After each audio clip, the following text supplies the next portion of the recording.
Hello and welcome to this final video in our unit on probability theory. Today we are going to be talking about special random variables. So this is going to wrap up our extremely brief unit on probability theory by covering some of the distributions and variables that you are most likely to see when you are either reading through the literature for AI systems or deep learning papers, or you're trying to implement and apply these systems and algorithms to your own data. So these are going to be very important distributions to cover because I can guarantee you that you will see them or run into them or use them very quickly or eventually in your research or work. Alright, so let's go ahead and get started. A special random variable, in this context, I'm simply defining it as any distribution that is commonly found in real life data, like the Gaussian or normal distribution, or in machine learning applications like the exponential distribution. So there's two different options here.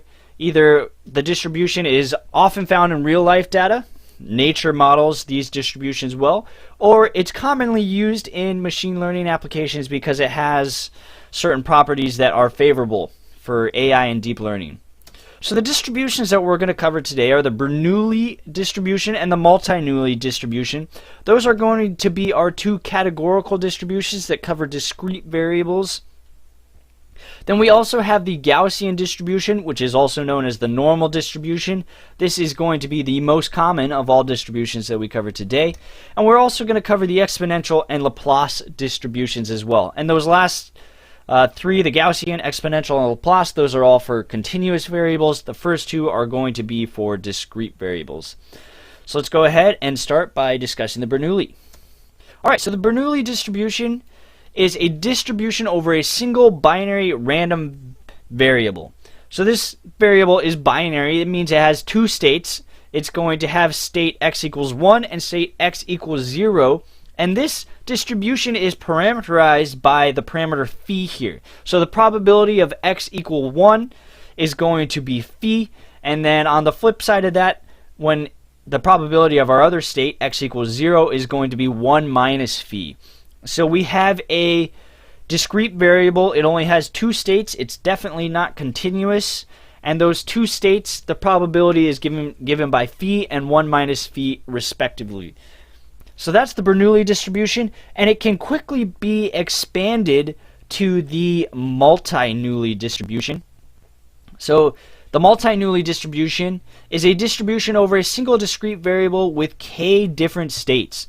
So now instead of just having a binary variable, we can have k number of states. However, k has to be finite here. K cannot be infinite, in which case we would have a continuous variable.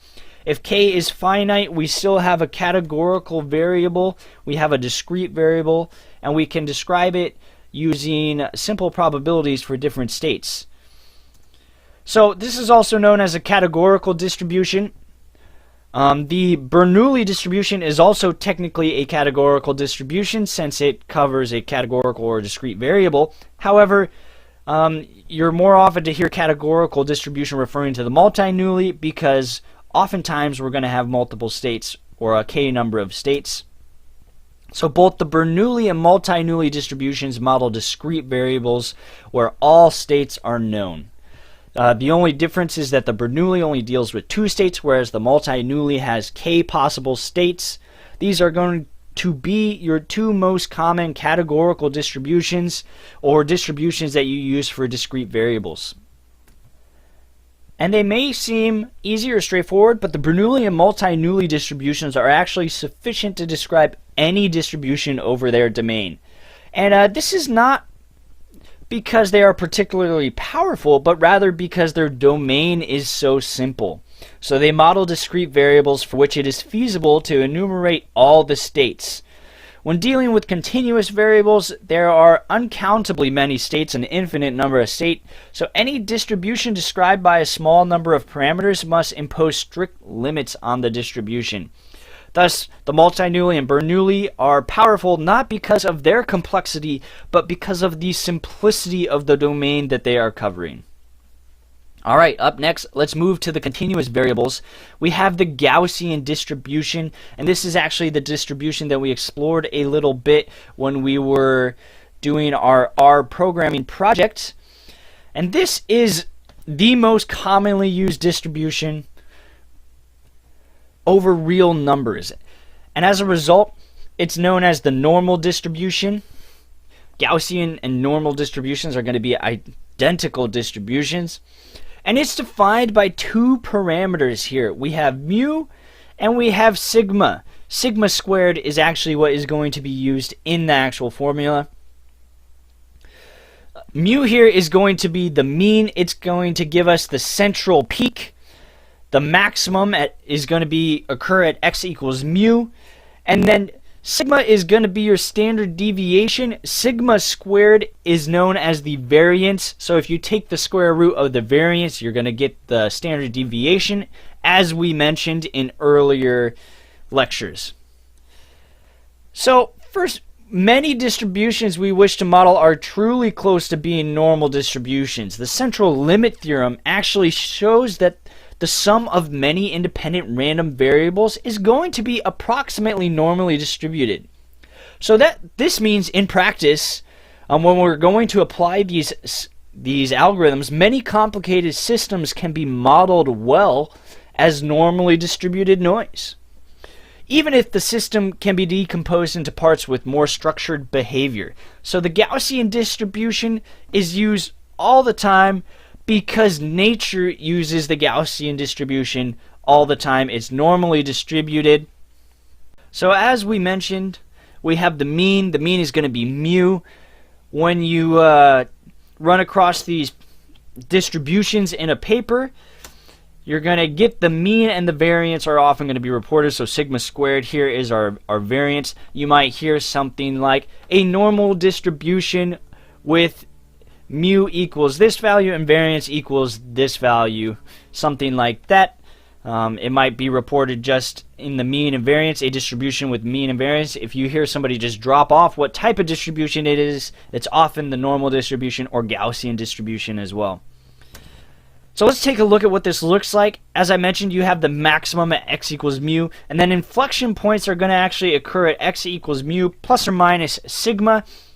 And if you've dealt with Gaussian or normal distributions at all, you might hear the 68, 95, 99.7 rule.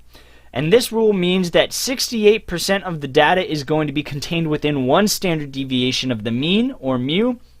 95% of the data is going to be contained within two standard deviations. And then 99.7% of the data is contained within three standard deviations from the mean. So that's the 68, 95, 99.7 rules. So you actually see pretty quick from this rule, if you have a value that's 4 standard deviations away from the mean, there is a very small chance of that value occurring. However, within plus or minus 1 standard deviation, you're going to get a value 68% of the time. So this is the normal distribution. This is what it looks like. Just a nice bell curve, also called a bell curve. And you are guaranteed to see and use this when you are applying and using or developing these algorithms. All right, next is the exponential distribution. So oftentimes in AI systems, it's very beneficial to have a distribution with a sharp point at x equals 0, and that is exactly what the exponential distribution gives us. It's going to have a sharp point at that value x equals 0 and then be decaying exponentially everywhere else. So the Laplace distribution is going to be exactly the same as the exponential distribution. However, now the sharp point doesn't have to occur at x equals 0, so the Laplace distribution can give us the same exponentially decaying distribution with a sharp point at x equals mu. So instead of x equals 0, we have any value x equals mu. Mu here is not the mean, it's simply whatever value we want this peak to occur at. So the exponential distribution uses the indicator function, that's the bolded 1 with x is greater than or equal to 0, to assign a probability of 0 to all negative values of x. So in the exponential distribution, all negative values of x get a probability of 0. And then with the peak at 0, it'll be exponentially decaying after that. And then in the Laplace distribution, as mentioned, we simply have a sharp peak of probability mass at an arbitrary point mu. And again, mu here, not the mean, just whatever point we want that sharp peak to occur at. So you'll see exponential and Laplace distributions fairly often, not as commonly as the Gaussian distribution, but these are two distributions that don't necessarily occur as much in nature, but do occur often in machine learning type research. All right. So that's just a brief coverage of some of the variables and distributions that you're going to see. And this actually brings us to the end of Unit 3 on probability theory. So congratulations for making it through the couple of lectures. I hope you learned a lot. It's not necessarily covering too much detail, but hopefully giving you topics that you could dive into more on your own time if you so desired. So thank you very much for listening, and have a wonderful day.